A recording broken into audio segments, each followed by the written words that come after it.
جب شادی ہو گئی ہے اور ظاہر بات ہے کہ حضرت خدیجہ کی دولت جو ہے اب آپ کے ایک طرح سے تصرف میں آئی ہے اور انہوں نے تو حضور کے قدموں میں ڈال دیا اپنی دولت کو. لیکن یہ کہ اس کے بعد جو حدیث آتی ہے بخاری شریف میں حضرت عائشہ صدیقہ رضی اللہ تعالی عنہا سے کہ فلما بلغ 40 سنة حبب الیہ الخلا فکان یخلو بغار حراء یتحنس فیہ، جب آپ کی عمر شریف 40 برس کے لگ بھگ ہوئی تو آپ کو خلوت گزینی محبوب ہو گئی. مجھے ہمیشہ اس موقع پر وہ شعر یاد آتا ہے اقبال کا کہ دنیا کی محفلوں سے اکتا گیا ہوں یا رب، کیا لطف انجمن کا جب دل ہی بجھ گیا ہو. یہ خاص سٹیٹ آف مائنڈ ہے، مزاج کا ایک کیفیت ہے کہ اب ملنے جلنے پر، لوگوں میں گھلنے ملنے پر اب طبیعت آمادہ نہیں ہے. یکسو ہو کر کچھ غور و فکر، کچھ سوالات ہیں، کچھ ذہن کے سامنے کیسے عقدے آ گئے ہیں کہ جن کو حل کرنا ہے. اب یہ عقدے سے بھی اقبال کا شعر یاد آیا کہ خرد کی گتھیاں سلجھا چکا میں، میرے مولا مجھے صاحب جنوں کر. تو یہ خرد کی گتھیاں اور عقل کے عقدے جب آتے ہیں، یہ کائنات کیا ہے، اس کی حقیقت کیا ہے، ہم ہیں کہاں،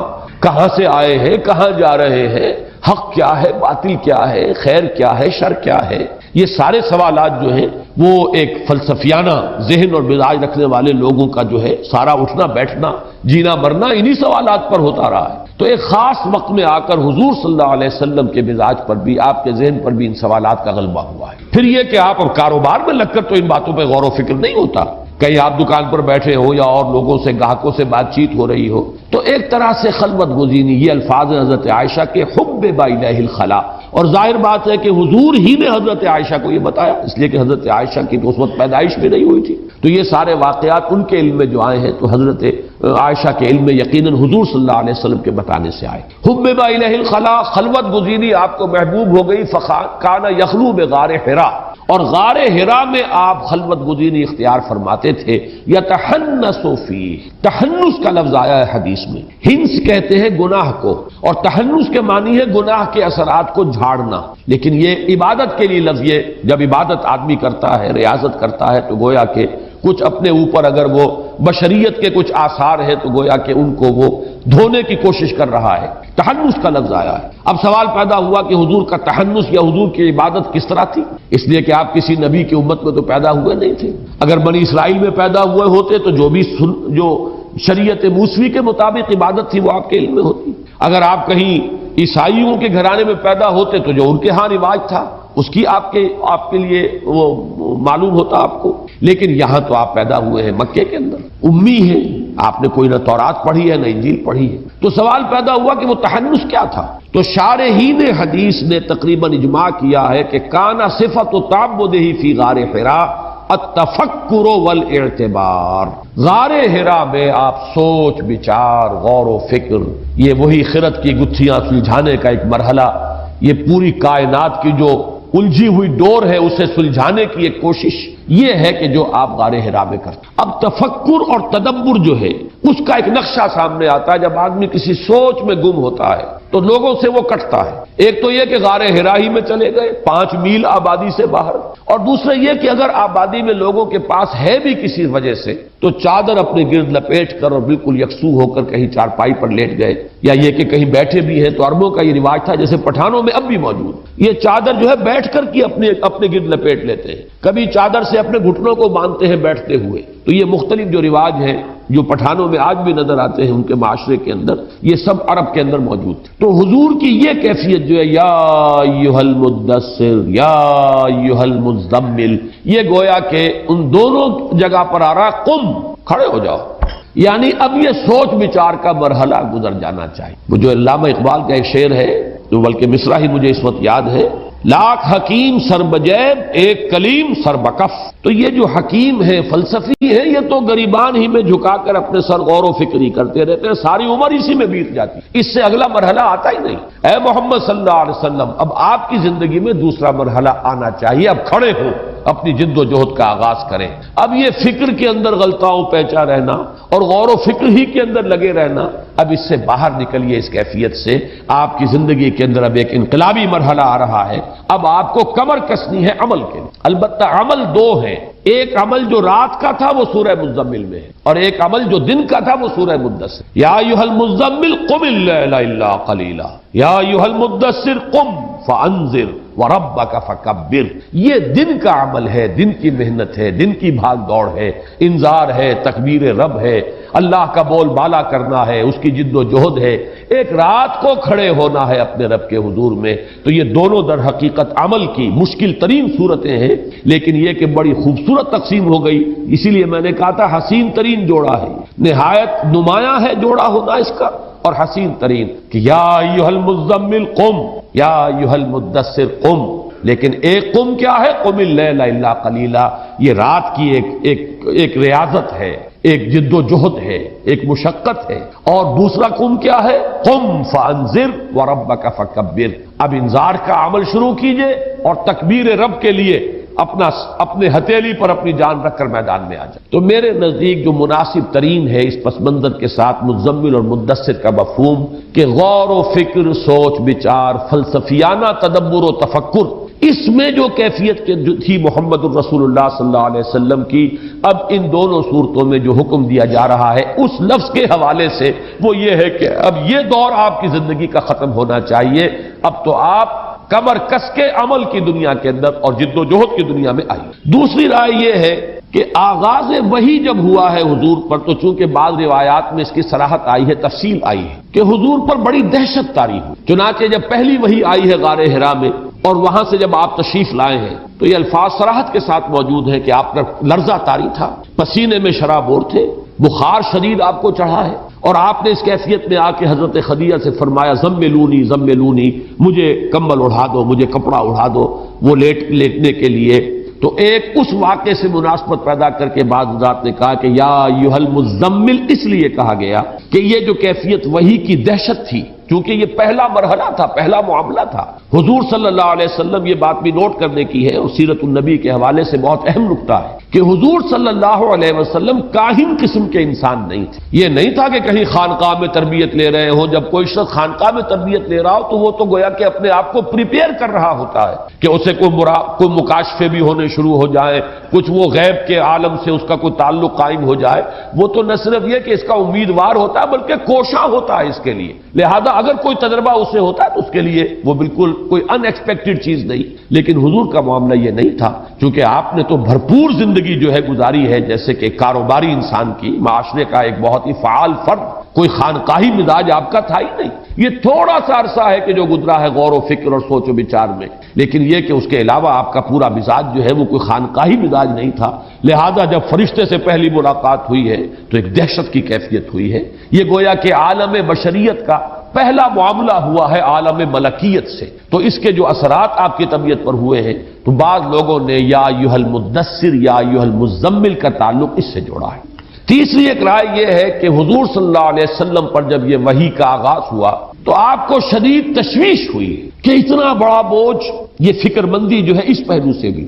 کہ اتنی بڑی ذمہ داری، اتنا بڑا بوجھ، اور اس اعتبار سے وہ الفاظ روایات میں آتے ہیں کہ حضور نے حضرت خدیجہ رضی اللہ تعالی عنہا سے یہ بھی فرمایا کہ خشیت علی نفسی، مجھے تو اپنی جان کا اندیشہ، جس پر کہ حضرت خدیجہ نے، اب یہ میرے تو خیر دلچسپی کا موضوع ہے حضرت خدیجہ رضی اللہ تعالی عنہا کا کیا مقام ہے صحابیات میں، اور بلکہ کل صحابہ کے زمرے میں۔ میری جو رائے ہے وہ میں ایک جملے میں آپ کو بتا دوں کہ مردوں میں جو مقام حضرت صدیق اکبر کا ہے، بعین ہی خواتین میں وہ مقام حضرت خدیجہ کا ہے، بلکہ خدیجۃ الکبریٰ، یہ لفظ کبریٰ جو ہے جو ان کے نام کا جز بن گیا ہے، میرے نزدیک وہ اس وجہ سے نہیں ہے کہ وہ ازواج مطہرات میں سب سے زیادہ کبیر السن تھیں، عمر میں بڑی تھی، بلکہ اس وجہ سے کہ وہ الصدیقۃ الکبریٰ، الصدیق الاکبر ہے ابو بکر، سب سے بڑے صدیق، اور سب سے بڑی صدیقہ جو ہے وہ حضرت خدیجہ ہے رضی اللہ تعالی عنہما۔ بہرحال یہ ایک علیحدہ بحث ہے کہ میرے پاس میں اپنی اس رائے کے دلائل کیا ہیں،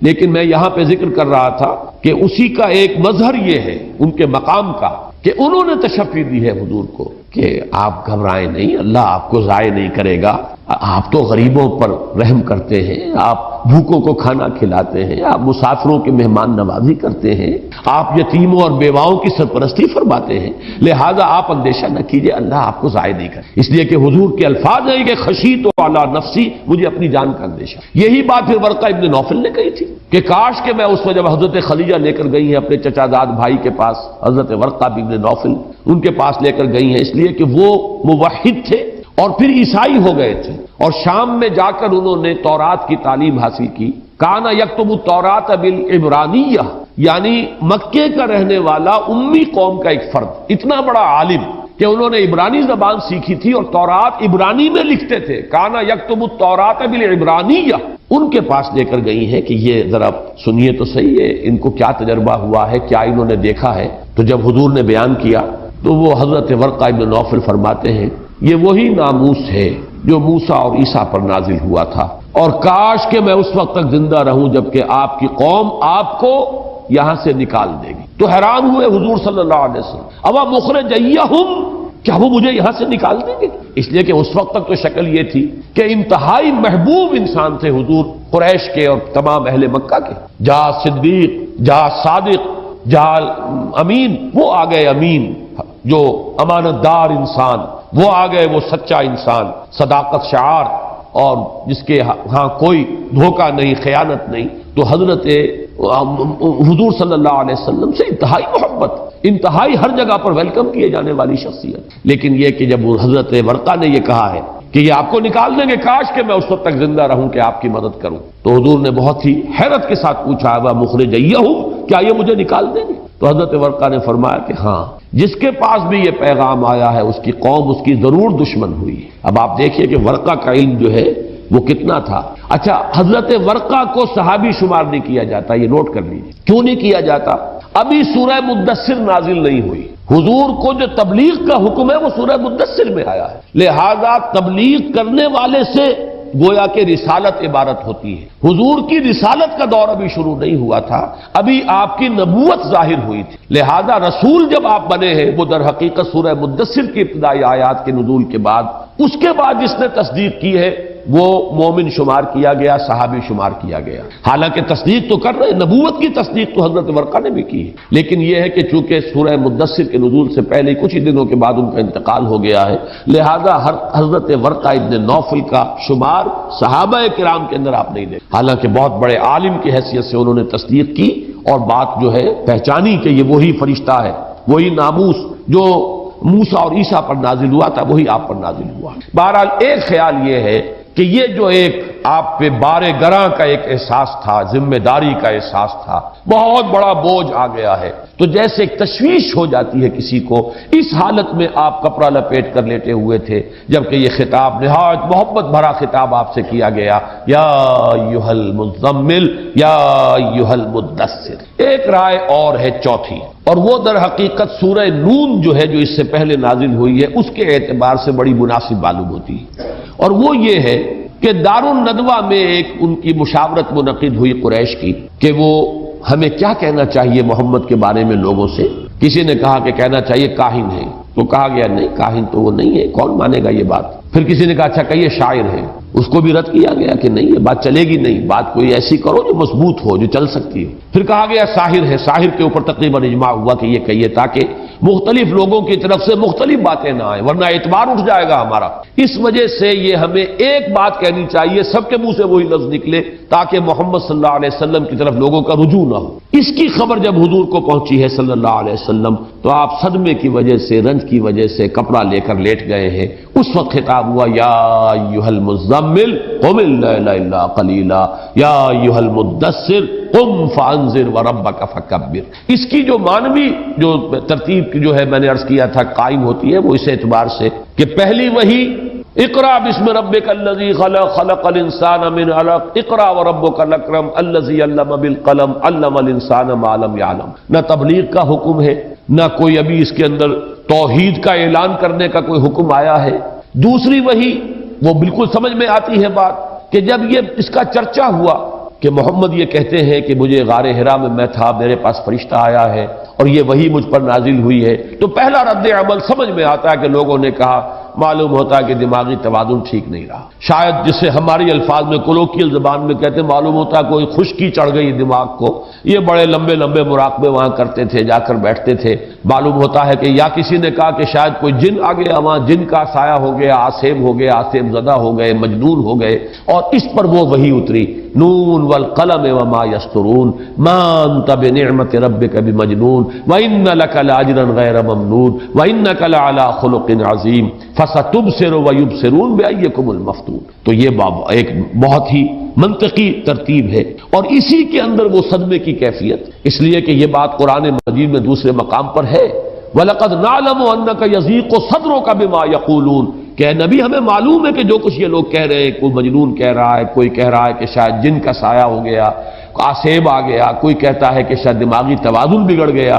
ان باتوں سے آپ کو صدمہ پہنچتا ہے، ہمیں معلوم ہے کہ آپ کا سینہ بھیجتا ہے۔ تو اس کیفیت میں حضور اگر کپڑا لے کر لیٹ گئے ہوں صلی اللہ علیہ وسلم، تو یہ بات بھی قرین عقل اور قرین قیاس ہے۔ یہ چار آراء ہیں، لیکن میرا ذاتی رجحان جو ہے یا ایھا المدثر اور یا ایھا المزمل دونوں کے بارے میں وہ ہے جو پہلی بات میں عرض کر چکا ہوں کہ اے نبی اب یہ غور و فکر، یہ لاکھ حکیم سر بجیب والی کیفیت اب ختم ہونی چاہیے، ایک کلیم سر بکف، اب تو آپ کی زندگی کا وہ دور شروع ہو جانا چاہیے، اب سر بکف ہو کر میدان میں آئیے اور جد و جہد عملاً شروع کیجئے، اور اس کے دو پہلو ہیں، قم اللیل الا قلیلا اور قم فانذر وربک فکبر، واللہ اعلم۔ یا ایھا المزمل، اس میں ایک بات اور نوٹ کر لیجئے کہ حضور صلی اللہ علیہ وسلم نے ایک موقع پر اسی طرح پیار بھرا خطاب حضرت علی سے فرمایا تھا۔ حضرت علی حضرت فاطمہ سے کچھ ناراض ہو کر، جیسے گھروں کے اندر ہو جاتا ہے، میاں بیوی میں شکر رنجی ہوئی، کوئی ناراض ہو کر اور چلے گئے گھر سے باہر، مسجد میں جا کر لیٹ گئے۔ ظاہر بات ہے وہاں قالین بچھے ہوئے تو تھے نہیں، وہ خاک پر لیٹے زمین کے اوپر، اور آپ کے کپڑے بھی خاک آلود ہو گئے تو آنکھ لگ گئی، سو گئے وہیں اسی طریقے سے۔ حضور آئے تو معلوم ہوا، حضرت فاطمہ نے بتایا کہ ناراض ہو گئے علی اور چلے گئے ہیں، کہیں باہر گئے ہیں۔ تو حضور مسجد میں پہنچے، دیکھا کہ وہاں حضرت علی لیٹے ہوئے ہیں۔ تو اس وقت حضور نے فرمایا تھا قم یا ابا تراب، اے مٹی والے اٹھو۔ تو کپڑے بھی جھاڑے آپ نے حضرت علی کے اور انہیں اٹھایا، قم یا ابا تراب۔ تو یہ بھی در حقیقت اسی نوعیت کا خطاب ہے کہ جو اللہ نے اپنے نبی سے کیا ہے، جس نوعیت کا خطاب کہ نبی نے حضرت علی سے کیا، قم یا ابا تراب، اور یا ایھا المزمل قم، یا ایھا المدثر قم۔ تو یہ بھی ایک بڑی گہری معنوی مناسبت جو ہے اس واقعے کے ساتھ ہے۔ قم اللیل الا قلیلا، کھڑے رہا کرو راتوں کو یا رات کو، الا قلیل، سوائے تھوڑے سے، استثناء کے۔ اس میں بھی ایک تو ہے جمہور کی رائے، جمہور کی رائے کا تو مطلب یہ ہے، اس کا حاصل یہ ہے کہ کھڑے رہو تقریباً پوری رات سوائے اس کے کچھ حصے کی۔ قم اللیل، کھڑے رہو رات کو سوائے الا قلیلا، سوائے اس کے کچھ حصے کے۔ اس پر تو میں ابھی بعد میں بات کروں گا، لیکن ایک بات میرے لیے حیران کن ہوئی ہے اسی مرحلے پر، جیسا کہ میں نے عرض کیا، میں نے اپنی پوری محنت صرف کی ہے اور میں نے مختلف آراء کو جمع کیا ہے، پھر ان میں اگر کوئی فرق اور تفاوت ہے تو اس میں تقابل کر کے، توازن کر کے ایک رائے قائم کی ہے۔ حضرت شیخ الہند منفرد ہیں اس میں کہ انہوں نے ترجمہ کیا ہے کھڑے رہا کرو رات کو سوائے کسی رات کے، یعنی یہ کہ اگر کسی رات نہ کھڑے ہو سکو تو کوئی حرج نہیں۔ استثناء جو ہے وہ رات سے ہو رہا ہے، رات کے حصے سے نہیں۔ شیخ الہند رحمۃ اللہ علیہ کا ترجمہ یہ ہے، شیخ الہند مولانا محمود حسن، اور اس کی مولانا شبیر احمد عثمانی شیخ الاسلام جنہوں نے پھر وہ حواشی لکھے ہیں، انہوں نے بھی اپنے حاشیے میں تردید نہیں کی ہے، یعنی یہ کہ کھڑے رہا کرو راتوں کو سوائے کسی شب کے، اگر مطلب یہ کہ اگر بربنائے طبع بشری کسی رات نہ اٹھ سکو، کسی رات آنکھ نہ کھلے تو کوئی بات نہیں، وہ ملامت بھی نہیں، لیکن یہ کہ کوشش کرو کہ رات کو کھڑے رہا کرو الا قلیلا، سوائے کوئی کسی رات۔ باقی یہ کہ جہاں تک جمہور کی رائے ہے وہ یہ ہے کہ در حقیقت اس میں فرضیت تھی حضور کے لیے، رات کا جاگنا اب آپ کے لیے لازم کر دیا گیا تھا، اس میں کسی رات کا استثناء نہیں ہے، بلکہ جو استثناء ہے وہ رات کے ایک حصے کا ہے۔ قم اللیل، کھڑے رہا کرو رات بھر، الا قلیلا، سوائے اس کے کچھ حصے کے، تھوڑے سے حصے کے۔ اس کی شرح اب آگے آ رہی ہے، اور قم سے مراد یہاں پر ہے نماز، یہ نوٹ کر لیجئے۔ مکی صورتیں جو ابتدائی مکی صورتیں ہیں ان میں نماز کے ارکان علیحدہ علیحدہ بول کر نماز مراد لی گئی، کہیں فرمایا گیا فاسجد لہ ومن اللیل فاسجد لہ وسبحہ لیلا طویلا، سورہ دہر میں، اور رات کے وقت، رات کے حصے میں سجدہ کیا کرو اللہ کے لیے اور تسبیح کیا کرو رات کے بڑے لمبے وقفے کے اندر۔ معلوم یہ ہوا کہ یہاں پہ نماز کا لفظ نہیں آیا، لیکن مراد سجدے سے نماز ہے۔ اسی طرح جیسے عباد الرحمن والا ہمارا منتخب نصاب کا درس جو ہے، والذین یبیتون لربہم سجدا وقیاما، دو رکوع آ گئے، دو رکن جو ہے نماز کے آ گئے، قیام بھی آ گیا، سجدہ بھی آ گیا، لفظ نماز نہیں آیا۔ والذین یبیتون لربہم سجدا وقیاما، وہ لوگ کہ جو راتیں بسر کرتے ہیں اپنے رب کے لیے سجدے میں گر کر اور کھڑے رہ کر۔ تو یہ اصول جان لیجئے کہ ابتدائی مکیات میں جو ارکان صلاۃ ہے، کہیں سجدہ مراد ہے، اب جیسے مدنی صورتوں میں ورکعوا مع الراکعین لفظ رکوع آیا صرف، لیکن مراد کیا ہے؟ نماز کا رکوع، نماز کے اندر جھکنا، جھک جاؤ نماز کے اندر جھکنے والوں کے ساتھ۔ تو کہیں رکوع کا لفظ ہے، کہیں سجود کا لفظ ہے، کہیں صرف تسبیح کا لفظ ہے، اور یہاں پر لفظ جو آیا ہے خاص طور پر قیام، اس لیے کہ حضور صلی اللہ علیہ وسلم نے فرمایا بہترین نماز وہ ہے جس میں قیام، طول القنوت، لمبا قیام، اور یہاں پر قیام جو ہے گویا کہ نماز کا ایک رکن ہے، یہاں اس رکن کے ذکر سے مراد نماز ہے، اور چونکہ اس میں اصلاً مطلوب جو تھا وہ قرآن مجید کی تلاوت ہے، اس اعتبار سے بات جو ہے وہ اور مزید واضح ہو رہی ہے کہ اس کے لیے لفظ قیام ہی کا یہاں پہ جو ہے اس کا استعمال کرنا وہ زیادہ موزوں تھا۔ نصفہ او انقص منہ قلیلا، یہ نصفہ بدل ہے، اگرچہ اہل نحو کی دو رائے ہیں، یہ اللیل سے بدل ہے یا الا قلیلا سے بدل ہے۔ کھڑے رہا کرو نصف رات، اور اس میں سے بھی کچھ کم، معلوم یہ ہوا کہ کم سے کم ایک تہائی رات۔ یہ اس کی شرح جو ہے وہ آگے دوسرے رکوع کے اندر جو مضمون آ رہا ہے، ان ربک یعلم انک تقوم ادنی من ثلثی اللیل ونصفہ وثلثہ وطائفۃ من الذین معک، اللہ خوب جانتا ہے، اللہ کے علم میں ہے کہ اے نبی آپ بھی اور آپ کے ساتھی جو ہیں ان میں سے بھی ایک جماعت ایسی ہے جو کھڑی رہتی ہے رات کو دو تہائی رات کے قریب، یا آدھی رات یا ایک تہائی رات۔ تو یہ جو نصاب معین طور پر آ گیا ہے اس آیت کے اندر، یہاں اس کی تعبیر کے لیے الفاظ استعمال کیے گئے، قم اللیل الا قلیلا نصفہ او انقص منہ قلیلا، یا تو آدھی شب کھڑے رہو، گویا کہ اصل میں جو مطلوب ہے وہ تقریباً نصف شب ہے، لیکن یہ کہ او انقص منہ قلیلا، یا اس میں سے کچھ تھوڑا سا کم کر لو، او زد علیہ، یا اس پر کچھ زیادہ بڑھا استغفار کرے، اور اگر اللہ تعالیٰ کی طرف سے انعام کی آیت آئی ہے تو اس کا سوال کرے، اس کے لیے درخواست جو ہے اللہ کی جناب میں پیش کرے۔ یہ کیفیات جو ہے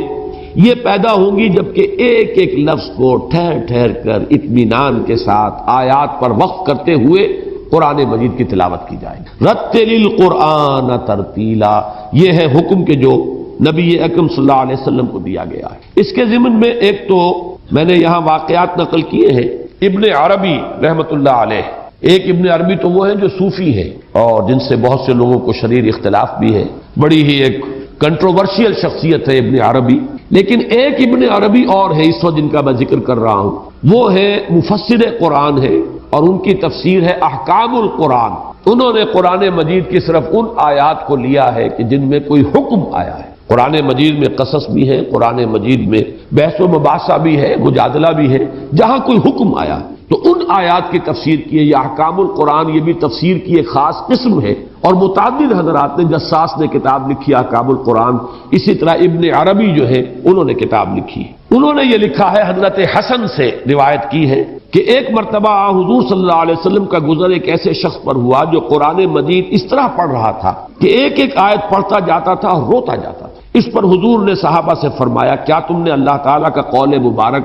ورتل القرآن ترتیلا نہیں سنا؟ دیکھ لو یہ ہے ترتیل، قرآن مجید کو بطریق ترتیل تلاوت کرنے ہی کا حکم ہے۔ حضور کے اس فرمان میں بھی اتلو القرآن وابکو، قرآن پڑھو اور رویا کرو، یعنی یہ کہ اگر تم اس کی کیفیات کو اپنے اندر جذب کرو گے۔ ایک تو خیر وہ ہے قرآن مجید کی تلاوت جو ہمارے ہاں تراویح میں حفاظ کرام کرتے ہیں، وہ تو اللہ مجھے معاف فرمائے اگر میں غلط کہہ رہا ہوں، میرے نزدیک وہ قرآن کی توہین ہے، اور قرآن مجید کے ساتھ بے ادبی اور گستاخی والا سلوک ہے جو اکثر و بیشتر مساجد میں ہوتا ہے۔ بہرحال وہ ایک علیحدہ بحث ہے۔ ویسے بھی جب آدمی پاٹھ پڑھ رہا ہوتا ہے اور پیش نظر ہوتا ہے صرف حصول ثواب، اس میں تاثر لینا تو پیش نظر ہی نہیں، نہ اس پر غور کرنا ہے نہ اس میں سوچنا ہے، بلکہ وہ تو یہ کہ کوانٹٹی وائز وہ حدیث سامنے ہے کہ ہر حرف کے اوپر 10 نیکیوں کا ثواب ملتا ہے، وہ حدیث اپنی جگہ ہے، میں اس کا انکار نہیں کر رہا، لیکن یہ کہ دوسری حدیثیں بھی تو ہیں کہ قرآن میں تدبر کرو، قرآن میں غور کرو، قرآن کو سمجھو۔ یہ ساری حدیثیں، یا جیسے کہ حضور صلی اللہ علیہ وسلم نے فرمایا یا اہل القرآن لا تتوسدوا القرآن، اے قرآن والو قرآن کا تکیہ نہ بنا لو، قرآن کو پس پشت نہ ڈال دو، قرآن پر صرف فخر ہی نہ کر کے رہو کہ بس ہمارے پاس قرآن ہے، اسے اپنا تکیہ نہ بنا لو۔ وَاتْلُوهُ حَقَّ تِلَاوَتِهِ فِي آنَاءِ اللَّيْلِ وَالنَّهَارِ، اسے پڑھا کرو جیسے کہ پڑھنے کا حق ہے، رات کے اوقات میں بھی دن کے اوقات میں بھی۔ وَافْشُوهُ وَتَغَنَّوْهُ، اسے پھیلاؤ، دنیا میں پہنچاؤ، چار دانگے عالم تک اس کی تبلیغ کرو، اس کو پڑھو بہت ہی خوش الحانی کے ساتھ، یا یہ کہ اس کو سمجھو کہ سب سے بڑی دولت دنیا کی یہ ہے جو اللہ نے ہمیں دے دی ہے۔ تغنو کے دونوں معنی ہیں۔ اور اس کے بعد وَتَدَبَّرُوا فِيهِ لَعَلَّكُمْ تُفْلِحُونَ، اور تدبر کرو، غور و فکر کرو تاکہ تم فلاح پاؤ۔ تو جہاں وہ حدیث اپنی جگہ پر ہے کہ ہر حرف پر 10 نیکیاں ملتی ہیں، اور اس میں حضور نے فرمایا کہ یہ میں نہیں کہتا کہ الف لام میم ایک حرف ہے، الف علیحدہ حرف ہے، لام علیحدہ حرف ہے، میم علیحدہ حرف ہے۔ گویا کہ جب ایک بندہ تلاوت کرتے ہوئے الف لام میم پڑھتا ہے تو 30 نیکیاں اس کے حساب میں درج ہوتی ہیں۔ میں اس حدیث کو صحیح مانتا ہوں اور میں سمجھتا ہوں کہ 100% درست بات ہے جو حضور نے فرمائی، لیکن اس کے ساتھ ان حدیثوں کو بھی جمع کریں، اس حدیث کو بھی سامنے رکھے کہ ما آمن بالقرآن من استحل محارمہ، جس شخص نے قرآن کی حرام کردہ کسی شے کو اپنے لیے حلال کر لیا، اس کا قرآن پر کوئی ایمان نہیں ہے، ثواب کہاں سے آئے گا؟ ایمان کی نفی ہو رہی ہے۔ تو ان تمام احادیث کو جمع کیجئے تو قرآن پر تدبر، اس کی تلاوت، اس کی ترتیل اس انداز میں کہ اس کی کیفیات کو جذب کیا جائے۔ وہ جس کو اقبال نے کہا ہے تیرے ضمیر پہ جب تک نہ ہو نزول کتاب، گرہ کشا ہے نہ راضی نہ صاحب کشاف، جب تک کہ تمہارے قلب پر اس کا نزول نہیں ہوتا، صرف حصول ثواب یا ایصال ثواب جو ہے اس کا تم نے اس کو اعلیٰ بنا لیا، یہ تو تمہارے اندر جذب ہونا چاہیے، تمہارے دل پر اترے، تمہارے ذہن میں اترے، تمہارے قلب پر نازل ہو، تب در حقیقت اس سے شخصیت کے اندر انقلاب آئے گا، انسان کی پوری سیرت اور اخلاق جو ہے تبدیل ہو کر رہ جائے گی، انسان کی پوری شخصیت بدل جائے گی۔ تو حضور نے فرمایا یہ ہے ترتیل۔ اور بعض روایات میں آتا ہے خود حضور جب رات کے وقت نماز پڑھتے تھے، اور یہ جس کا حکم دیا جا رہا ہے قم اللیل الا قلیلا، تو آپ کی سینہ مبارک سے ایسے آواز آتی تھی جیسے کہ کوئی ہانڈی جو ہے چولہے کے اوپر چڑھی ہوئی ہو، تو جب وہ اس کے اندر جوش آتا ہے تو جو آواز اس ہانڈی کے اندر سے آتی ہے، اس طرح کی آواز، ایک طرح کا گریہ کی کیفیت جو ہے اور جذبات کے اندر جو ایک صورت بنتی ہے، وہ حضور صلی اللہ علیہ وسلم کی سینہ مبارک سے بھی وہ آواز جو ہے آتی تھی جبکہ آپ رات کو کھڑے ہو کر قرآن کی تلاوت فرماتے۔ اس کے ساتھ ایک بات اور نوٹ کیجئے، یہ ترتیل کا لفظ جو قرآن مجید میں آیا ہے، یہ سورہ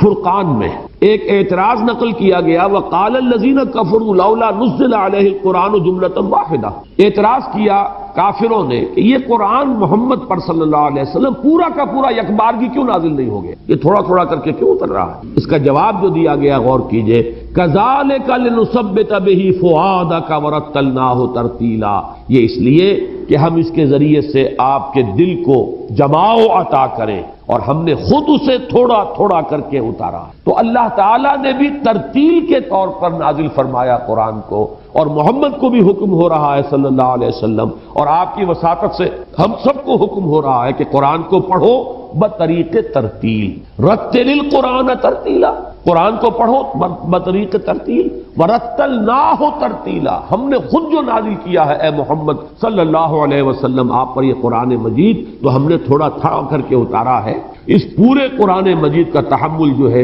ایک یکبارگی، یہ شاید حضور صلی اللہ علیہ وسلم کے لیے بھی مشکل ہوتا، لہذا كَذَلِكَ لِنُثَبِّتَ بِهِ فُؤَادَكَ، تھوڑا تھوڑا قرآن نازل ہو، تحمل پیدا ہوتا چلا جائے، آپ کا دل جمتا چلا جائے، تاکہ ہم اس کے ذریعے سے آپ کے دل کو جماؤ عطا کریں۔ معلوم ہوا کہ در حقیقت تثبیت قلبی کا سب سے بڑا ذریعہ ترتیل قرآن، وَرَتِّلِ الْقُرْآنَ تَرْتِيلًا۔ اس میں ایک اعتراض آتا ہے، عقلی طور پر وارد ہوتا ہے، اور وہ یہ ہے کہ اس قدر اہمیت کے ساتھ حکم دیا جا رہا ہے کہ رات، آدھی رات، 2/3 رات یا 1/3 رات کھڑے رہو، قرآن کی ترتیل کرو، جبکہ اگر یہ بات مان لی جائے کہ یہ تیسری وحی ہے تو قرآن مجید تو ابھی گویا کہ حضور صلی اللہ علیہ وسلم کے پاس ہے ہی نہیں، بہت تھوڑا سا قرآن ہے۔ اور اس سے میں یہ نتیجہ اخذ کرتا ہوں کہ در حقیقت یہاں ریپیٹ کرنا، دہرانا، تکرار کرنا یہی مطلوب ہے۔ قرآن مجید کے علاوہ آپ دیکھیں گے کہ دین کا پورا فلسفہ جو عبادات کا ہے، اس میں یہ تکرار اور اعادہ اور ریپیٹیشن۔ ایک نماز آپ پڑھتے ہیں اور اس کے اندر 4 مرتبہ، 6 مرتبہ، 10 مرتبہ سورہ فاتحہ پڑھ رہے ہیں، الفاظ تو وہی، لیکن یہ کہ ان کی ریپیٹیشن ہے۔ پڑھو، مجھے وہ شعر یاد آ رہا ہے، ماں ہر چخاندائم فراموش کردائم اللہ حدیث دوست کے تکرار می کنیم، ہم نے تو جو کچھ پڑھایا تھا وہ سب جو ہے ہم نے بھلا دیا، اپنے ذہن سے نکال دیا، سوائے اپنے دوست کی بات کے کہ اب ہم اسی کی تکرار کرتے چلے جا رہے ہیں، ہمیں اس کے سوا کسی اور چیز سے کوئی سروکار رہا ہی، جو لکھا پڑھا تھا نیاز نے اسے صاف دل سے بھلا دیا۔ ایک شخص ہوتا ہے فلسفے کے، غور و فکر کے مختلف ادوار میں سے گزرتا ہے، اور میں یہ سمجھتا ہوں کہ خود علامہ اقبال خود مثال ہے اس کی۔ وہ سارے فلسفے مشرق و مغرب کے کھنگال کر آتا یہی ہے کہ آخری جو دور ہے ان کی زندگی کا صرف قرآن ہوتا تھا پاس، کوئی اور کتاب ان کے مطالعے صرف قرآن۔ اور جب اس کو اپنے فلسفے کی سورس بتانے کے لیے بلایا ہے سید نذیر نیازی کو، تو ان سے کہا قرآن کھولو، قرآن لاؤ اور ذرا سورہ حشر کی وہ آیت پڑھو، یہ ہے میرے فلسفے کا سورس۔ تو معلوم یہ ہوا کہ چاہے تھوڑا ہو لیکن